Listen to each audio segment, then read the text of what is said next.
Hello my dear students, welcome to Business Studies classes for 12th standard. We are doing chapter number 5, that is organizing, and this is part 4 in which we are going to learn about the elements of delegation. So let's start the video with your Jerry sir.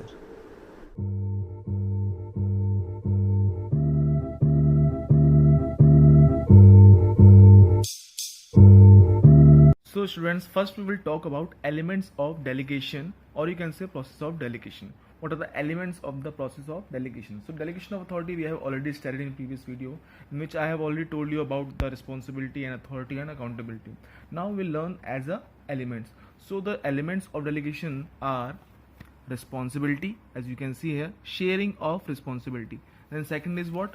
Sharing of authority. And third is what? Creation of accountability. So you can say responsibility R, then again authority R, authority A, and at last what? Accountability. So sharing responsibility, the manager will share his responsibility with his subordinates, then he will share authority also, and after that he will create accountability on them. Okay, so these three are the elements of delegation. So let's study about in detail. First, responsibility. Now responsibility, as I have told you already, that in previous example I have given you, if you remember this one example I have given you, where Mohan Textile is the owner of the company and he has given some responsibility to sales manager Ashraf, that he has to sell 1000 units. So how he has sold those 1000 units? By assigning responsibility to his subordinates, that is A, B, C, D, E, you can give any name to them. So he divides this 1000 units into 5 parts, 200, 200, 200, 200, 200. So first he assigned duties to sales manager, that is Ashraf, and then Ashraf assigned the duties to these subordinates. Okay, so in this way they are doing, they are assigning the responsibility. What? Responsibility. Now second element that they are talking about, what? Features of responsibility. Responsibility is what? Responsibility is the obligation of subordinate to properly perform the assigned duty, that it is responsible. When Mohan is assigning duties to Ashraf, responsibility to Ashraf, so that time that it is the responsibility of Ashraf that he has to perform those duties properly. So that's why he is assigning those duties to his, what you can say, confidential, or you can say that trustable, what? Subordinates who can perform those units. So it is his responsibility that he has to complete that work in a proper manner. Then comes what? It arises from superior subordinate relationship. As you can see here, Mohan is assigning what? That Mohan is superior to Ashraf. So here the Ashraf is working as a subordinate to Mohan. So Mohan assigned responsibility to him, and then Ashraf is assigned duties to his subordinates. So it is following what? The relationship of superior and subordinate relationship. Then responsibilities flows upward. It is very important. Responsibility flows upward. Now what it means?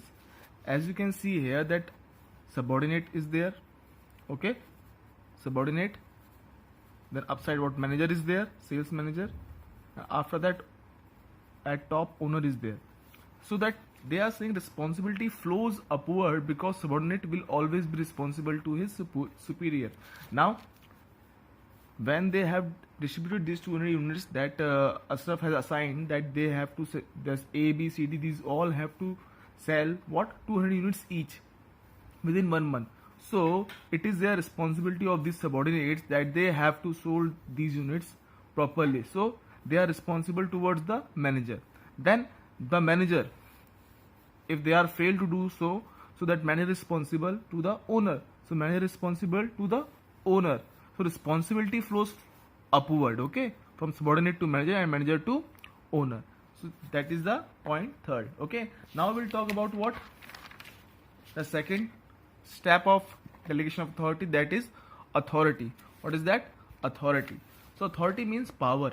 Okay, you can say that responsibility is nothing without power. If you are assigning responsibility but not giving any authority, so it will be a waste. As you can see here, when Mohan the owner has assigned responsibility to sales manager, so with those responsibility he has assigned what? Authority also, that he can give 10% discount to sell out 1000 units, and he can give 15 days credit also. In the same way, the Ashraf has assigned some authority to his subordinates, okay, like 8% discount they can give 10 days credit. So they are what they are doing with responsibility. They have to assign what? Authority also, because without authority they can't perform those responsibility. Okay, so you can see here the delegation authority is the second step of organizing process. While sharing the authority, manager keep in mind that authority matching to the responsibility should only be delegated. Now, as you can see here that in first that Mohan, who was the owner of that company, has assigned how much authority that they can apply, that sale manager Ashraf can apply 10% discount to sell out 1000 units. Now Ashraf has to sell 1000 units, that's why he was allowed to give 10% discount. But Ashraf has not given the authority of 10% discount to his subordinate. He has given only 8%, because these subordinates, that each subordinate has not to sell 1000 units, but they have to sell lesser units, 200 units only. So that's why he has given less discount percentage, as you can see 8% in compared to 10%. In the same way, Mohan have assigned how much? 15 days credit authority to sales manager, but the sales manager have allowed how much? 10 days credit only, because the units are less in compared to 1000 units. Okay, so this is the line which means this thing only, that while sharing the authority, managers keep in mind that authority matching to the responsibility. Now, what are the features of authority? That first one is what? Right to take decision. Authority gives to you right that you can take decision. Second is what? It determines superior subordinate relationship. As you can see here, Mohan, that owner, then sales manager, then to his subordinates. So it's what? It's determines the superior subordinate relationship only. Authority is restricted by law and rules. Of course, you are assigned what? You can say authority, but it not means that you can misuse those authority. So it is restricted by the laws and rules of the regulations of the organizations only. The authority arises from the scalar chain. Now scalar chain you have studied in chapter number 2, principles of management, in which you remember that Fayol has given 14 principles. In that one of that is what? Scalar chain. So it is same thing, that subordinate or superior relationship, that only they are following. Okay, then authority flows what? In book they have written upward, but it should not be upward, it should be downward, because you have seen this is responsibility, okay, which flows what? It flows upward. But if you talk about authority, so it flows what? Downward. Like owner is there, so owner has given authority to manager, and then manager can give some authority to the subordinates. Okay, so you can say that the authority moves or flows downward. Just check the arrows, downward, and it flows, and the responsibility flows upward. Okay, so you can correct in your book also. So at last point is written that authority is equals to responsibility. Of course, authority should be equals to responsibility. That whatever the responsibility you are assigning, with that you have to assign equal authority also, that powers to accomplish those responsibility. Then last step is coming what? Accountability. Now you have provided responsibility, and in order to complete those responsibility, you have allowed them what? You have you can provide them authority also, powers also. With the powers, you have to make them accountable. You have to create accountability to them. Like you can see that it is written there, to make sure the employees subordinates perform their responsibility in the expected manner, what they have expected. So the accountability is created. Accountability means subordinate will be answerable for the non-completion of the task. Of course, now as we have seen that here sales manager have assigned duties to them, responsibility with the authorities. So it is their duty to accomplish the task on any cost. Okay, if they are failed to do so, so what will happen? It will come to Ashraf. So Ashraf will be accountable to whom? Mohan. Okay, then it is who? Ashraf, who will be accountable to Mohan at last, because Mohan is the owner. So it is their responsibility that why they are failed. So it means if they are failed, it means he or Ashraf will be failed. Okay, so they have to create accountability. Now they have given one example, as you can see here. This example is same as I have given earlier, this example only. So you can check this video, last video of delegation authority, same example is given. Okay, now some features of accountability is given here. What? Accountability refers to answerable for the final output, for the final result.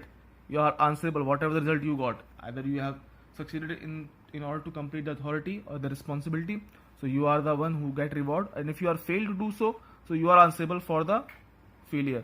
So it cannot be delegated or passed. It cannot be passed. Like Ashraf can't say to that Mohan that it is not his mistake, but it is a mistake of subordinates. No, he is the responsible. Why that why they are not able to sell whole 1000 units, so it will be responsible. So he can't delegate or pass that accountability. Okay, then it enforces through regular feedback on the extent of the work accomplished. Now as you can see picture here, this one is written there, you are in charge of the project 1, I am here if you need me. It means that the subordinates, or you can say that the superior, time to time will those who are subordinates, they have to report to the superior, to their superior, that how much work is completed and how much left, so that they can give some, that the superior can give them some idea, okay, that what is the feedback they needed. So the superior will give what feedback to them. Then at last what, it flows upward. It flows upward, that is subordinate will accountable to his superior. As you have seen, responsibility upward. In the same way, authority is also what, it flows upward only. Okay, that subordinate is accountable to manager and the manager is accountable to the owner. So responsibility and authority flows upward, and authority I have written, it should be accountability. Okay, accountability and responsibility flows upward and authority flows downward. Okay, remember this one. So here we have learned what, elements of delegation. So after that some differences are given which are very important from exam point of view. You can go through them. Already we have learned all these things, responsibility, accountability, authority, responsibility. So they have given in brief the differences, so you can just go through the differences. Okay, at last they have given what, relation between authority, responsibility and accountability. What is the relation? See, these all are interrelated. These all three things are needed in the process of organizing. So authority is delegated, responsibility is assumed, and accountability is imposed. And responsibility is derived from authority. Responsibility can't be implemented without authority, and accountability is derived from the responsibility. Okay, accountability will come when you will be make someone responsible. So this is the relation between the authority, responsibility and accountability. So here we have completed this topic. At last, I just want to say, be safe and God bless you all.